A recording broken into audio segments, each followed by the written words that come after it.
Today's episode brings a mix of big strategic shifts and product news. A high-profile EV cancellation at Ford, a shareholder showdown at Tesla, a delayed luxury SUV at Lucid, a fresh small EV from Renault, and a major step toward autonomous ride-hailing with Tesla's Cybercab slated for 2026. Welcome back to Autonews Daily. I'm Leah Morgan. Let's dive into today's headlines. First up, Ford is reportedly canceling the F-150 Lightning. The electric version of America's best-selling pickup has been a flagship product for Ford's EV ambitions, and the decision to pull the plug signals a major recalibration of strategy. This move will reverberate across the electric truck market, affecting dealer inventories, customer orders, and Ford's roadmap for electrifying its most important nameplate. Observers are likely to watch closely for how Ford reallocates engineering resources and manufacturing capacity, and whether the company will pivot to other models or technologies to maintain competitiveness in the truck segment. This cancellation also raises questions about EV market segmentation and demand forecasting. The Lightning arrived with high expectations as a mainstream electric truck with fleet potential, but changing economics, production challenges, or shifting consumer preferences can alter those plans quickly. For Ford, there's a balance to be struck between supporting battery electric models that fit customers' needs and protecting margin and volume in the heart of its business, the F-Series.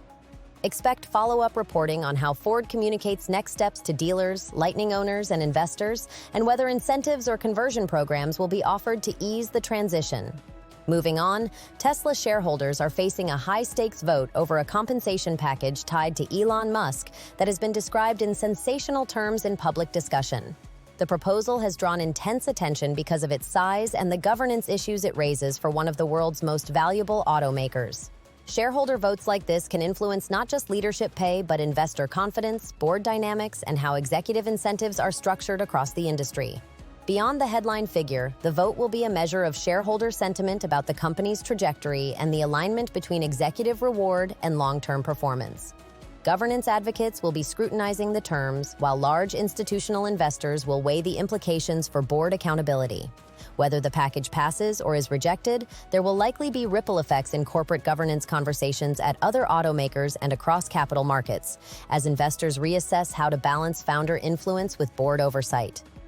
Now to Europe, Renault has unveiled the Twingo E Tech, its latest small electric city car aimed at urban drivers. The Twingo name has long been associated with compact, fun-to-drive city cars, and the E Tech brings that heritage into the electric age with a package designed for tight streets and short commutes. For buyers looking for an affordable, practical EV for daily urban use, the Twingo E Tech positions Renault to compete in a crowded but growing segment across Europe. This launch highlights how automakers are differentiating products by market and use case. Not every EV needs long-range battery packs or high performance. Instead, small electric cars like the Twingo emphasize agility, efficiency, and lower running costs, and they can play an important role in meeting emissions targets in dense cities. How Renault prices and specifies the Twingo E Tech, the available trim levels and options, and the charging strategy for urban users will determine how competitive it becomes against rivals offering similar city-focused electric models. Shifting to the luxury EV space, Lucid Motors has delayed production of its Gravity SUV, and the company has offered reasons for that postponement. The Gravity was positioned to expand Lucid's lineup beyond sedans and to address a segment with strong demand for luxury electric SUVs. A delay here means the company must manage customer expectations, investor patience, and production logistics while working through whatever technical, supply chain, or capacity issues are at play. Delays in new model launches are not uncommon in the EV industry, especially as startups and legacy manufacturers scale up complex battery and vehicle architectures. For Lucid, the Gravity's timing matters for revenue projections, factory utilization, and the brand's broader growth plan. The company's communications about the delay and its remediation plan will be key to maintaining confidence among pre-order customers and capital markets. Industry watchers will also be attentive to whether the delay affects planned feature sets or pricing when the Gravity eventually reaches production. Transitioning now to a reminder to support the show. If you enjoy Autonews Daily, please follow or subscribe wherever you listen. Subscribing helps us keep bringing timely, accurate automotive news and analysis to your mornings. Your support makes a difference and keeps this brief running daily.